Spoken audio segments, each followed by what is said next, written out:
Les gars, j'ai une question pour vous, direct d'emblée. Est-ce que vous aimez les isekai? J'imagine que oui, si vous avez cliqué sur cette vidéo, c'est que vous les kiffez. Perso, moi aussi, j'aime plutôt ça. J'en ai regardé d'ailleurs pas mal, hein. Je pense que on a eu à peu près tous le même parcours. On est tombé sur un ou deux bons isekai. Pour ma part, ça a été Overlord, Drifter et Konosuba. Puis après, on va regarder d'autres isekai en se disant que bah si j'ai aimé cela, les autres doivent être bons aussi. Et on ne finit pas en regarder plein. Hein, 1, 2, 4, 10, 20, plus ou moins selon les personnes. Hein. Et au bout d'un moment, on finit par tomber sur l'isekai qui nous fait dire que bah finalement, ils sont pas tous bons. Et même au fond, on finit par voir qu'il y a quand même pas mal de ressemblances entre eux qui sont pas si différents des uns des autres. Et c'est pour ça que moi, je vais vous présenter 5 isekai pas très connus, mais qui sont assez différents et qui sont tous très bons. Isekai Oji-san. Lorsqu'il se réveille d'un long coma après avoir été renversé par un camion au début des années 2000, l'oncle de Takufumi révèle à son neveu qu'il vient de passer les 17 dernières années dans un autre monde où il a acquis des pouvoirs magiques.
Donc si t'as l'habitude des isekai, crois-moi, tu vas adorer celui-là.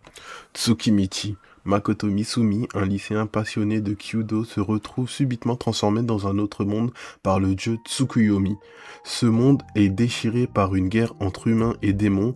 Rejeté par la déesse locale pour son apparence, Makoto est abandonné aux confins de ce monde, mais avec la capacité de comprendre uniquement le langage des créatures non humaines. Grâce à l'intervention de Tsukuyomi, il reçoit des pouvoirs divins et commence son aventure, forgeant des alliances avec des êtres comme Emma, une orque, et Shin, une dragonne, qui deviennent ses premiers compagnons.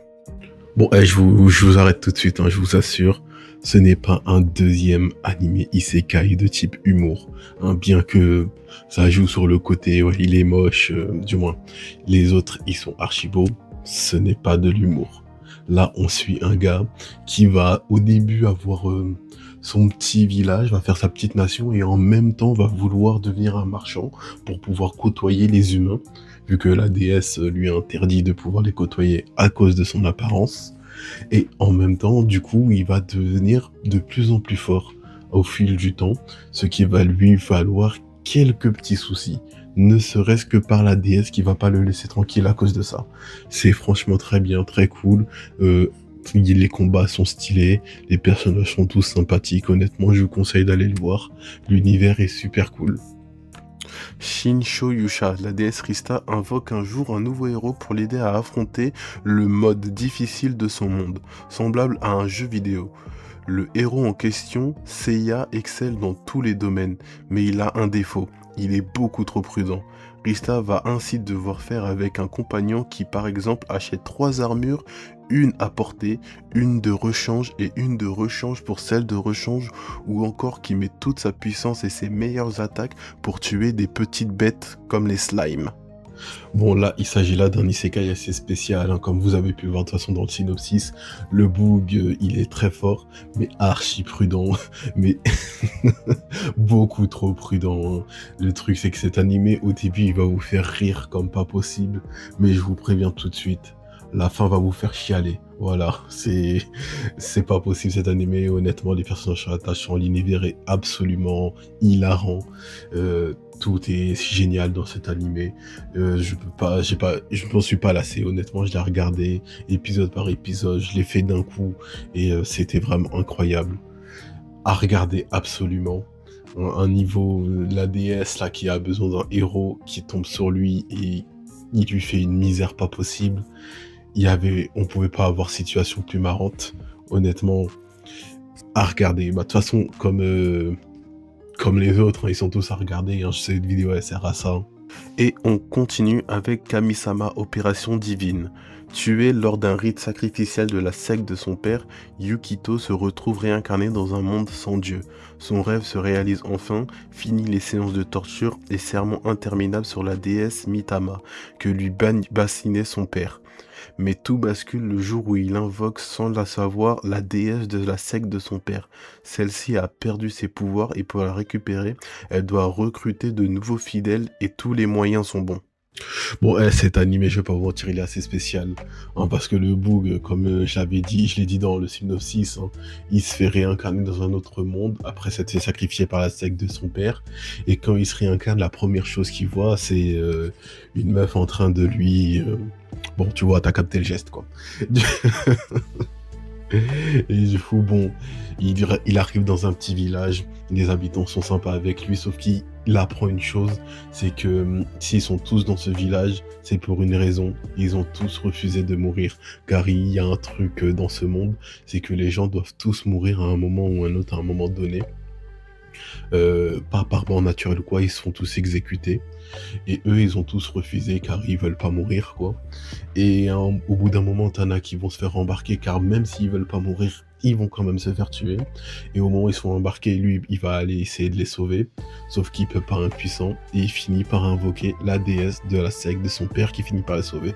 Sauf que t'as le gouvernement qui gouverne ce monde qui ne sont pas d'accord avec ça et vont essayer de les attaquer ou autre. Et il va vouloir compter encore une fois sur le pouvoir de sa déesse. Sauf que sa déesse, elle a une particularité, du moins les dieux de ce monde ont une particularité. Pour avoir des pouvoirs, ils ont besoin d'avoir des fidèles. Plus ils ont de fidèles, plus ils sont puissants. Du coup, alors que ce Boog, il voulait pas être dans une secte, il va devoir en créer une lui-même. Et honnêtement, c'est archi intéressant. Allez voir. Vous allez voir, c'est spécial, mais c'est très bon. Et on termine avec The Donjon of Black Company. Kinji Ninomiya est un NEET qui a amassé une fortune grâce à des investissements immobiliers lui permettant de vivre dans un penthouse de luxe sans jamais avoir travaillé. Sa vie bascule lorsqu'un portail le transporte soudainement dans un monde fantastique où il se retrouve rapidement esclave d'une compagnie minière extrayant des cristaux du donjon. Désespéré d'échapper à cette nouvelle misère, Kinji tente de retrouver une stabilité financière par tous les moyens et rassemble une équipe d'aventuriers atypiques qui deviendra la fameuse Compagnie Noire. Bon, bah pour cet isekai, par contre, vous attendez pas à de grosses bastons. Hein. C'est vraiment un isekai où le Boog, il va essayer de devenir le plus riche possible, le plus rapidement possible, à base de coups fourrés, à base de prendre en traite les gens, recruter des personnes, des monstres même. Ça va être ça va être très drôle aussi. Hein. On va pas se mentir, ça va être très drôle. On va apprendre certains trucs. C'est à voir, les personnages malgré leurs défauts sont assez attachants, l'univers est coloré, l'animation, malgré que ce soit pas un truc de fight, l'animation est plutôt qualitative, franchement c'est à voir, absolument à voir, on va dire c'est vraiment un isekai qui n'a rien à voir avec les autres quoi, il est totalement différent des autres et c'est une bonne chose je trouve. Alors franchement, foncez, allez le voir. Si je devrais en conseiller un particulièrement dans cette vidéo, ça serait sûrement celui-là, car si t'as cliqué sur cette vidéo, à mon avis, c'est que t'as déjà vu quelques isekai. Et donc, celui-là, il est très différent des autres. Ça serait celui à voir. Absolument à voir. Du coup, hop. Et voilà, c'était le tour des 5 isekai à absolument voir. sont pas très connus. Personnellement, en tout cas, j'en entends très rarement parler, voire pas du tout. Et pourtant, ils sont tous très bons. Vous devriez foncer tous les voir. Que ce soit chacun d'entre eux, ils ont tous leurs qualités et ils sont tous assez différents des uns des autres. Voilà, j'ai essayé de faire un effort sur ça pour prendre des isekai qui se ressemblent pas les uns les autres, quoi.